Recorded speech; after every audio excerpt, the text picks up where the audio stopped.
Good morning. I'm Janae Norman. And I'm Kenneth Moten. Here are the top 5 things to know this Wednesday. Number 1, the massive protest in Hong Kong. Police have fired tear gas at crowds blocking the entry to a government building. They're protesting a bill that would allow extraditions to mainland China. Debate on the bill was delayed today because of these protesters. We'll have more from Hong Kong shortly. Number 2, a key vote is planned in Washington today, one day after comedian Jon Stewart called out Congress for failing to make sure the 9/11 compensation fund never runs out of money. Stewart made an emotional plea and an appeal on behalf of the 9/11 responders now suffering from cancer and other illnesses. Many of them worked around Ground Zero without proper protection. If Congress doesn't act, future payouts from the compensation fund are set to be cut by as much as 70%. On to number 3, former Red Sox star David Ortiz has taken major steps on his road to recovery from Sunday's shooting in his hometown of Santo Domingo in the Dominican Republic. He walked for the first time since the attack, but his family says he still faces several days in the ICU at a Boston hospital. One suspect has been charged as an accomplice in the shooting, but police say the gunman is on the run. The Associated Press reports police are investigating whether a brief relationship in Santo Domingo set in motion a chain of events that led to Ortiz being shot. The AP says law enforcement officials are not elaborating on what kind of relationship they're investigating. We head to Tennessee for number 4. Police near Nashville say a sneezing fit caused this rollover crash. The video was obtained by our ABC station WKRN. The drivers you see there lost control. Golfers and construction workers nearby rushed to the rescue. They joined together to push the SUV upright, which allowed the driver to safely get out just moments before the vehicle burst into flames. Emergency crews arrived to put out the fire. Nobody was hurt. And finally, number 5, the U.S. women's soccer team will be in Paris Sunday trying to follow their historic victory with another win. The Americans set a scoring record, blowing out Thailand in their opening match 13-0. Alex Morgan tied the tournament record, scoring 5 goals. Lindsay Horan also made the score sheet, and her parents were in the stadium watching.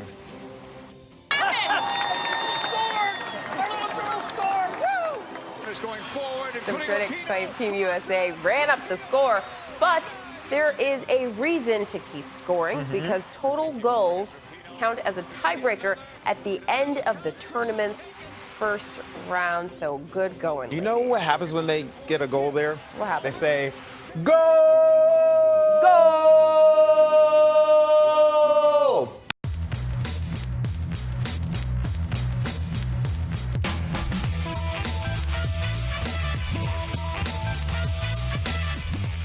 Well, let's get back to that big story, the emotional appeal from Jon Stewart, the comedian unleashing on Congress for failing to support the 9/11 first responders they promised never to forget. Stewart was visibly furious as he tried to shame lawmakers into making sure the September 11th compensation fund never runs out of money. He was surrounded by some of those first responders now battling cancer and other ailments. And this all comes ahead of a crucial vote today. ABC's Lana Zak has more from Washington. Lana, good morning. Hey, good morning to you, Kenneth and Janae. You know, Jon Stewart was so impassioned, and hearing from those victims, it's hard to see why Congress hasn't fully funded this, and it's set to run out of money in 2020 if they don't act. They did their jobs with courage, grace, tenacity, humility. 18 years later, do yours. An emotional Jon Stewart testifying on behalf of first responders sickened after 9/11, demanding Congress fully fund the 9/11 Victims' Compensation Fund. Your indifference cost these men and women their most valuable commodity, time.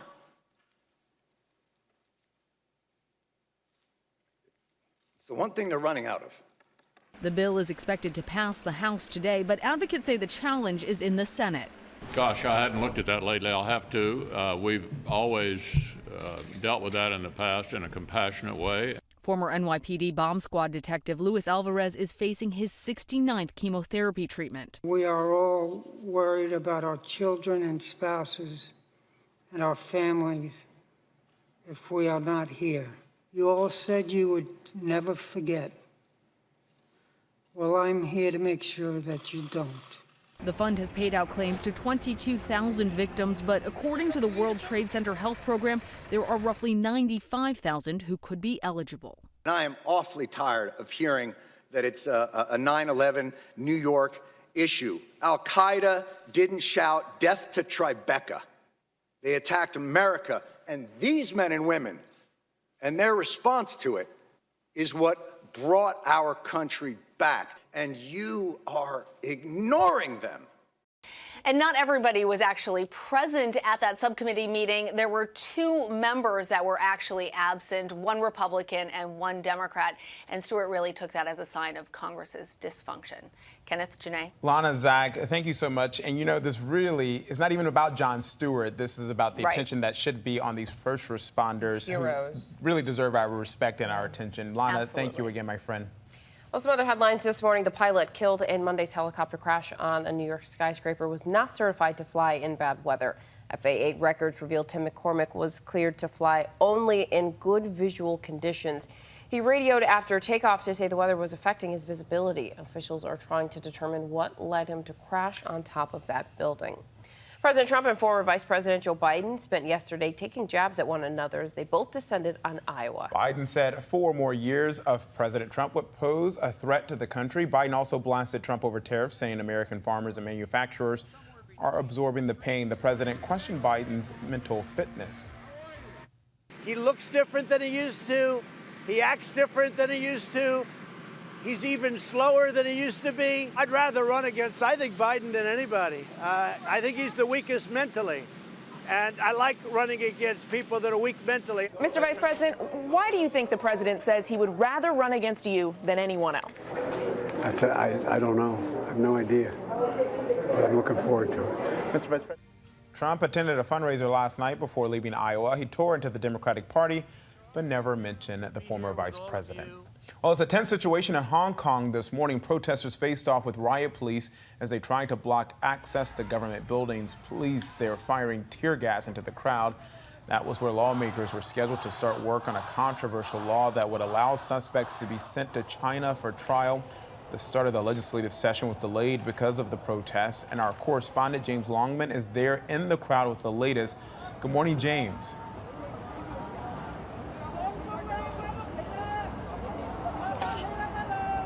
Hi, Kenneth. Yeah, this is a pretty chaotic scene now. In the last few moments, more and more tear gas has been coming at us. It's actually been floating over to our position here. And I don't know if you can see protesters are along this street here. The police are just behind that building. That is the legislative building you were talking about, just behind there. And all morning there's been this kind of cat and mouse between the police and protesters. You can see them in the yellow caps. I don't know if you can see behind me down there as well. A young lady has fallen down. She, I think, is having breathing problems. That tear gas was pretty powerful. I've got to tell you, I've smelt some tear gas in different countries in my time. To see 15 and 16-year-old kids, essentially, which is what largely the majority of these people are, struggling to breathe, that's quite something to witness. There is a lot of anger here about that extradition law. It really goes to the heart of a sentiment in Hong Kong, which is that China is increasingly trying to encroach upon its freedoms. There's supposed to be one country and 2 systems here, one for mainland China and one for Hong Kong. This extradition law, for many people here, undoes that basic premise of why this place exists. And people here were hoping today was going to remain peaceful. Last night we were out, we saw people with flowers, they were chanting, and today it's just been getting more and more violent. And, we're coming up to the end of the working day, so we might have people finishing work. That is another massive rush towards this direction. We're going to have to walk that way, but I'll stay with you. Finishing work now, so there could be more people coming here to join these protests because the people of Hong Kong feel very powerfully about this. And particularly a young generation that feels that their future is particularly in peril. In 2047, the basic law runs out here, which is the one that keeps Hong Kong separate from China. There's a sense, really, that they don't have to wait until 2047. China is taking control already. And what are young people here supposed to do? This is a very expensive city. More and more of their jobs being taken by mainland Chinese. And this perhaps the nail in the coffin. We shall see. Most people here feel that this law is going to pass anyway, but they want to be out here to show that they won't go down without a fight. It's inspiring to see so many young people, but we will see whether or not their efforts make a difference. Guys? All right, James, be safe Yes, out there. We it's appreciate incredible. you joining us. Well, former first couple Barack and Michelle Obama are a step closer to becoming empty nesters. Their youngest daughter, Sasha, you see there, is now a high school graduate. The ceremony at Sidwell's Friends School in Washington, D.C. came a day after her 18th birthday. Former Vice President Joe Biden and his wife, Dr. Jill Biden, were there as well. Their granddaughter, Maisie, graduated. Reports say Sasha Obama will attend the University of Michigan in the fall. Well, congrats to them. Well, the FBI files on Hugh Hefner have been laid bare for all of us to see. The man behind the Playboy empire died in 2017 at the age of 91. Files show FBI agents interviewed Hefner a number of times in the magazine's early years due to, quote, obscene material. The Bureau also conducted surveillance to see if Hefner was breaking laws by transporting pornographic images over state lines. A report determined he was too clever to violate state or federal laws. Clever indeed. Coming up, the journalist detained by Russia, released overnight. How popular outcry pressured authorities to drop the charges after this.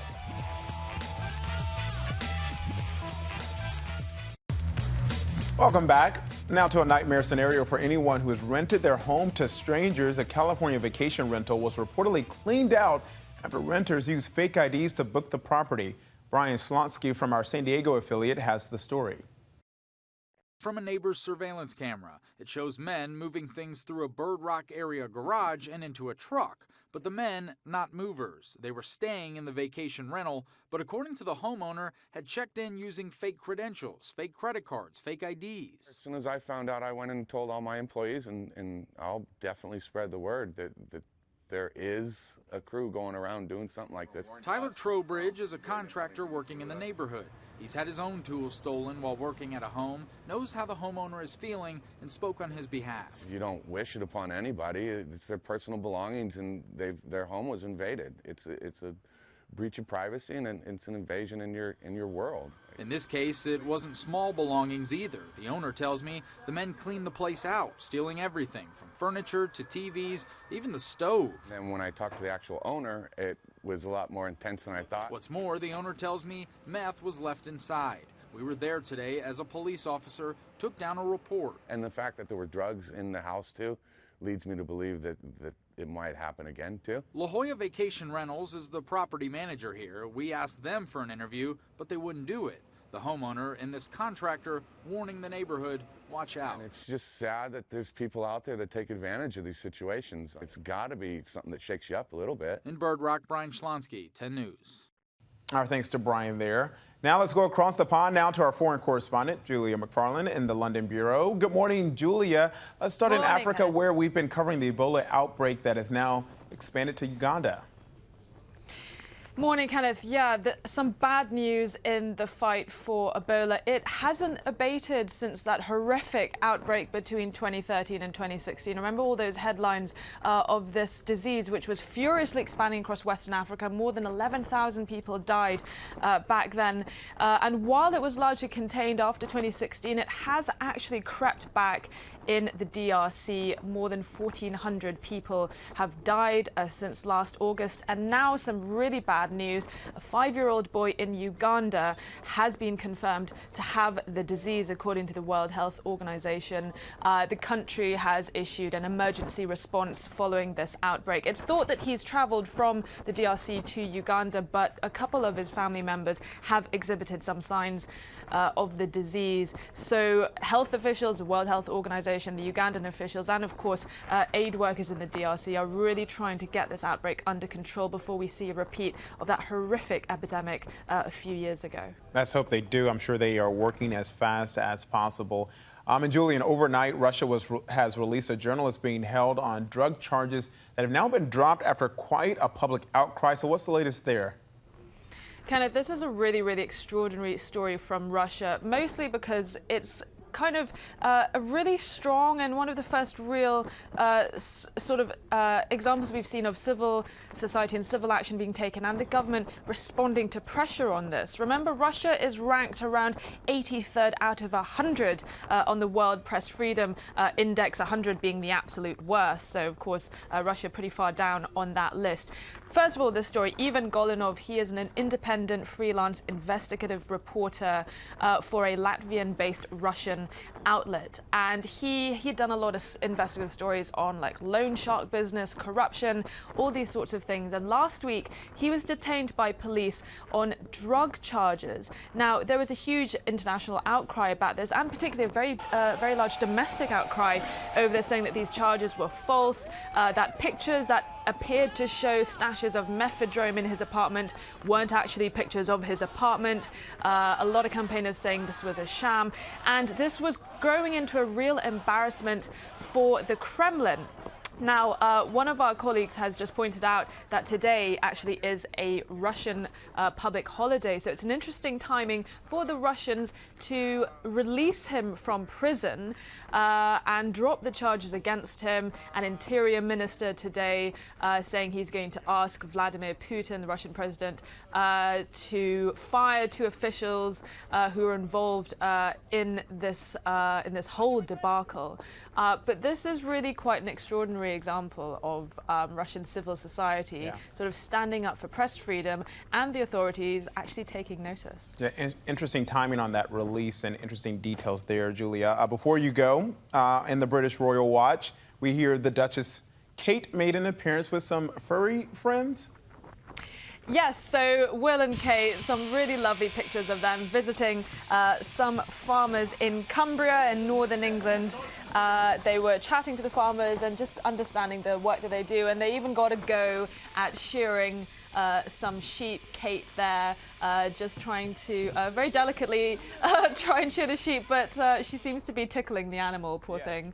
Yeah, but this is interesting because farmers, it was their chance to talk to the future king, and one thing that's really important to them is Brexit, because they may lose a lot of subsidies from the EU if the deal goes badly. So they were trying to get that message across. But one thing we should also note, Kate, she does a lot of this sort of thing. She meets a lot of members of the public. She goes on a lot of work trips, and it's work that she has recently been recognised for by the Queen. She's recently been awarded a damehood of the Royal Victorian Cross, which is a really, really high order in the British noble system. That image of Kate and Treasury Secretary Steve Mnuchin, you can see she's wearing the sash of the Victoria Cross, and she's got her order pinned there at the bottom. It's a really esteemed honour for the Queen to bestow on Kate, and that's in recognition of many years of Kate doing things just like this, travelling up and down the country, visiting charities, visiting ordinary working people, and just getting to know her subjects a little bit better. I really do believe the Queen likes her granddaughters-in-law. Yeah, I mean, we can expect Meghan is clearly really active in doing this kind of work as well, and I'm sure we can expect Meghan to receive similar honours from the Queen if she keeps up a good profile. Yes, she's definitely. They've given the Queen some beautiful great-grandchildren. So yes, definitely. Hey, Julia, thank you so much. We appreciate it. Thanks, Good to see you. And so let's check our notifications. Our friend Will Gans is here to take us through the best of social media. That's right. Before we get into this, though, I just want to say I hang out with common people all the time, and the Queen has never given me a sash, but... You deserve a sash, and we know that you would wear it fiercely. Thank you so much. Anyways, you guys, let's get into our notifications. Friend star Courtney Cox wore a lavender cocktail dress. You see it right there on the red carpet back in 1998 for the Hollywood premiere of the casino thriller Snake Eyes, and now Cox has passed it down to her 14-year-old daughter, Coco, saying, quote, "I'm not one to hold on to things, but this was a darn good purchase." Yes, it was. Fabulous then and fabulous now. What do you think, Kenneth? I think it's pretty cool. Let's see what else she passes down to her. Maybe, does she have a friend's couch maybe in her bedroom at the Cox house or something? How cool would that be if she did have the actual friend's couch with her, that iconic couch with the little reserve sign on the table in front of it? That would be pretty cool. Worth something for sure. All right. So apparently just in time for summer, now there's a chance to own your own island? Yes, Columbia Island is just minutes from Manhattan. It's about an acre in size. But you don't just get the land. You'll also be the owner of a 5,600 square foot 4-bedroom, 2-bath home. The price, just a casual $13 million. So what's the first thing you would do if you had an island like this, Will? Ooh, I would institute a rule that you can only play Beyonce, Taylor Swift, or the Frozen soundtrack and nothing else, unless you get prior approval from the mayor. I would dare to say if you had the money to buy that island, you can just invite them onto your island. That's right. I'd be hanging out with B and Taylor anyways. I wouldn't need to make a rule. Yeah. I would definitely come to that island party. So how about let's make it rain a little bit with this next one. All right, check this out. This ATM at a London train station definitely was making it rain when it malfunctioned. Yeah. But, I mean, the guy standing there, at first it would be really fun, I imagine. And then when everyone else starts crowding around you, you probably start getting a little nervous, right? Like, I would think so. But he's got that little duffel bag. It's going in there, dropping like it's at the club, I guess. I'm not going to say what type of club. Exactly. And so we really both wish we could dance like this little girl, breaking it down to Lizzo's smash hit song, Juice. Look at her go, Will. Ew. And so, Will, apparently, Lizzo saw this video. Yeah, she saw it on GMA. She tweeted at GMA, and she's like, all right, I need to meet this girl. We got a collab, and I just want to throw both my name and Kenneth's name in the ring for that collaboration as well, you know? Look, I think her moves are much better than ours. But yeah, she's schooling us. You keep it going, Will, while I move on here. There you go. There you go. Coming up, the U.S. women's soccer team's dominant win and the controversy why some critics say their celebrations were unsportsmanlike. Will Gans will be back with that after this.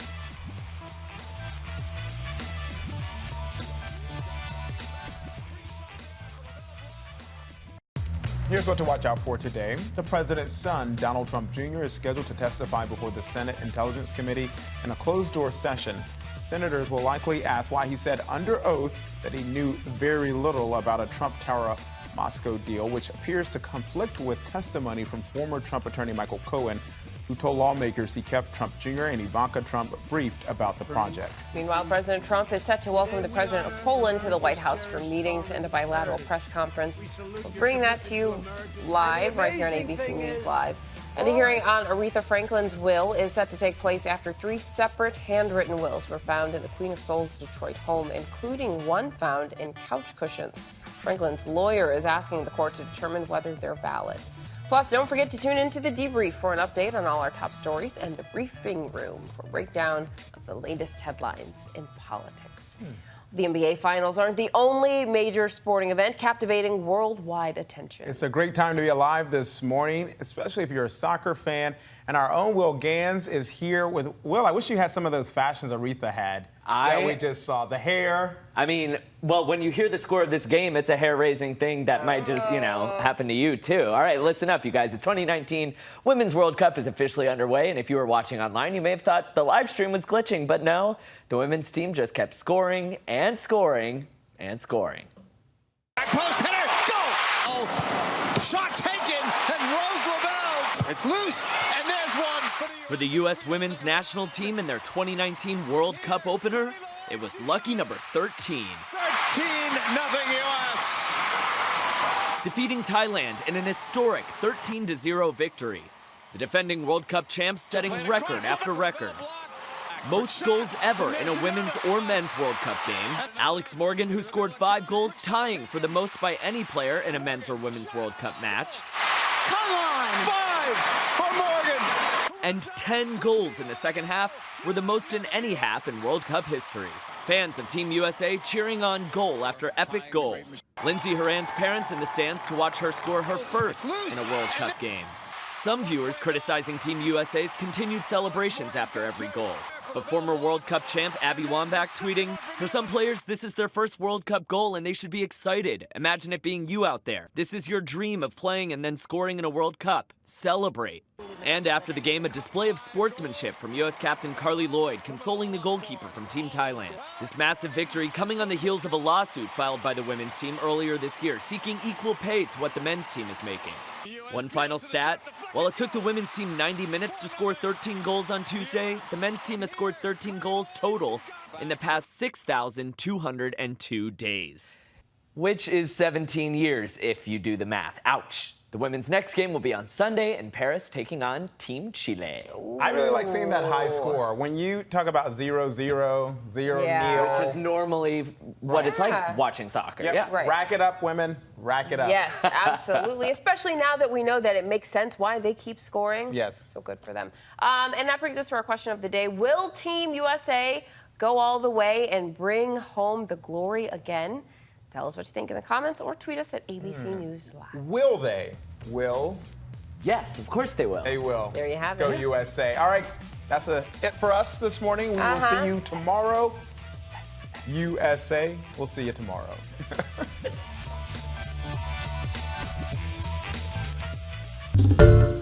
Hi everyone, George Stephanopoulos here. Thanks for checking out the ABC News YouTube channel. If you'd like to get more videos, show highlights, and watch live event coverage, click on the right over here to subscribe to our channel, and don't forget to download the ABC News app for breaking news alerts. Thanks for watching.